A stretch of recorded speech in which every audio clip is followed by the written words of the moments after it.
जमीयत उल-उलमा हिंद की जानिब से ज्ञानवापी मस्जिद मामले में मुसलमानों से अपील की गई है, जिसमें कहा गया है कि ज्ञानवापी मस्जिद मामले में ज्ञानवापी मस्जिद कमेटी के अलावा कोई दूसरी मुस्लिम तंजीम अर्जी दाखिल न करे। साथ ही ये भी कहा गया है कि एहतजाज और सड़कों पर निकलने से परहेज करे। अपील में सोशल मीडिया पर ऐसी पोस्ट डालने से मना किया गया है जिससे दूसरे मजहब के लोगों को तकलीफ पहुंचे। देश की सबसे बड़ी और सबसे कदीमी तंजीम जो मुसलमानों की नुमाइंदगी करती है, जमीयत उल-उलमा हिंद, उसने एक अपील जारी की है और एक गाइडलाइन जारी की है, जिसके तहत ज्ञानवापी मस्जिद को लेकर जो इस समय मामले चल रहे हैं उसको लेकर एक गाइडलाइन जारी की गई है।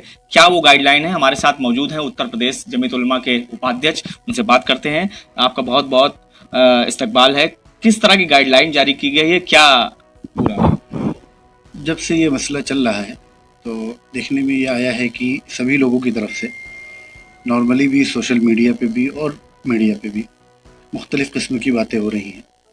चूँकि ये मसला संजीदा है और कोर्ट में चल रहा है, अब तो सुप्रीम कोर्ट पे भी चला गया है, तो उसको लेकर जमीयत उल-उलमा हिंद ने हमेशा जज्बातियत से, इश्तियाल अंगेज़ी से हटकर एक संजीदा लाएमल दिया है कौम को और संजीदा बात की है कि क्या प्रैक्टिकली पॉसिबल है और क्या होना चाहिए। उस हवाले से ये गाइडलाइन जारी की गई है। एक तो बात कही गई है दीगर सारी तंजीमों से और जो मुस्लिम और तंजीमें हैं कि इस केस में अलग अलग लोग कोर्ट में ना जाकर, फरीक ना बनकर, वो जो मस्जिद की कमेटी केस लड़ रही है कोर्ट में, उन्हीं का हर तरह से ताउन करें, उनका साथ दें, अलग से आप फरीक ना बने। दूसरी बात ये कही गई है कि हमारे नौजवान और दीगर लोग सोशल मीडिया पे इसको लेकर कोई ऐसी बात ना लिखें जो मुनासिब ना हो लिखना, ना तो दूसरे किसी धर्म के बारे में और ना ही मस्जिद को लेकर कोई ऐसी बात करना, क्योंकि मामला कोर्ट में है। अब देखिए, जब तक मामला कोर्ट में है तो उस हिसाब से ये अपील की गई कि सोशल मीडिया में इस तरह की बात ना करें, सड़कों पे, रोडों पे आकर कोई रैली ना निकालें, एहतजाज ना करें।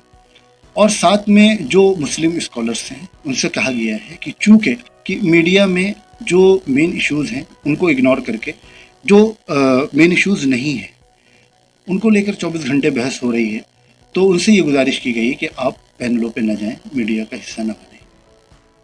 जिस तरह से आपने देखा कि एक बहुत बड़ी बात कही है कि जिस तरह से मस्जिद कमेटी केवल उस मुकदमे को देखे, ये अपील की है जमीयत उल-उलमा हिंद ने।